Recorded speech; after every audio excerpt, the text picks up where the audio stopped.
star and all. Now the question you will ask me is why you will need this direct execution.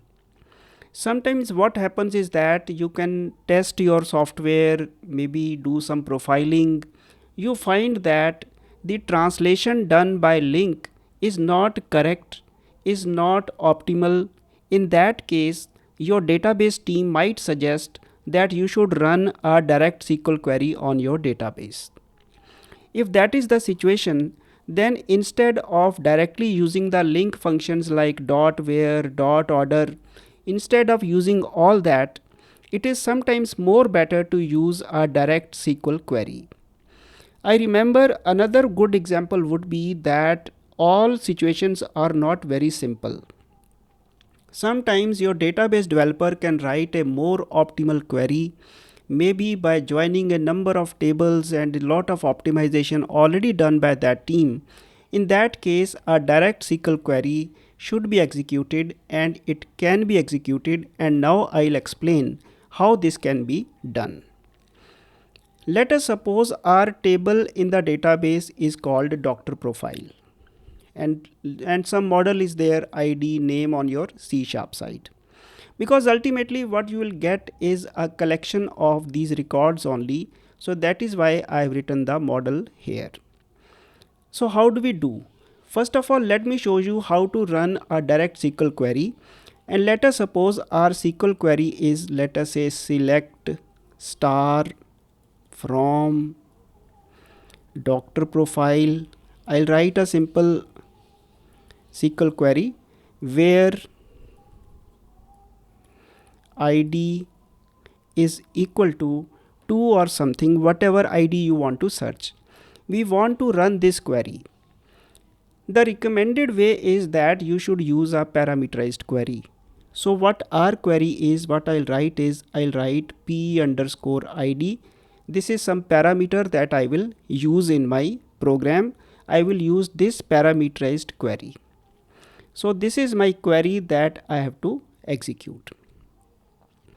So how to execute? First of all, you should create a parameter.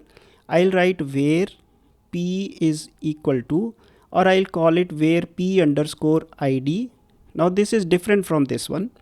Where p underscore id is equal to new SQL parameter.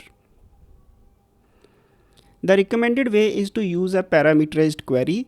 So instead of directly writing, or instead of directly creating a string id is equal to 2, you should create a SQL parameter, new SQL parameter, and pass two properties, double quote at p underscore id.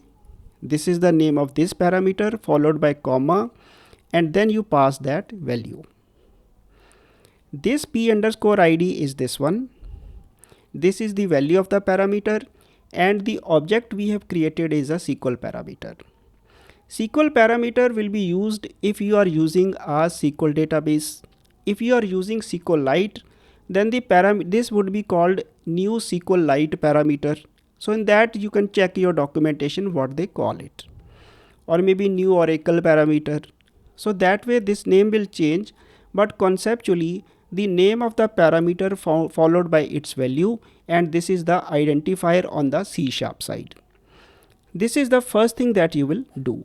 Now how do you execute this?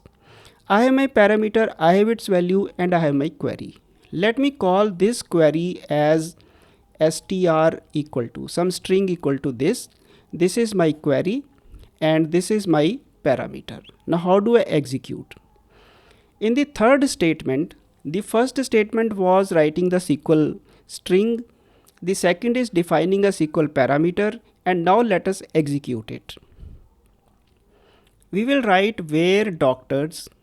Why where doctors? Because I am actually obtaining a collection of doctor profile objects. So I have written it where doctors is equal to underscore ctx dot doctors. Look, so far it is exactly same.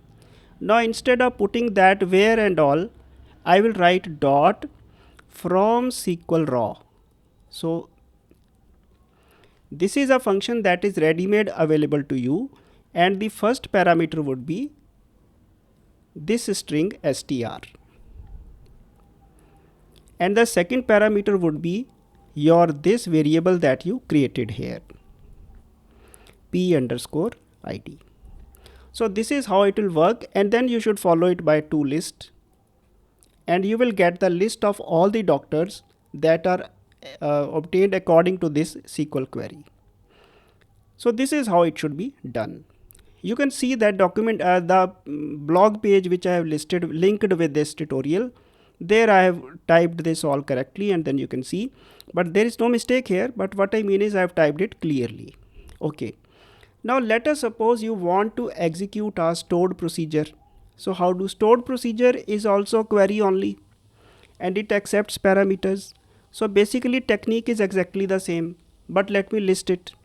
Let us suppose I want to execute this proc, put in some string str.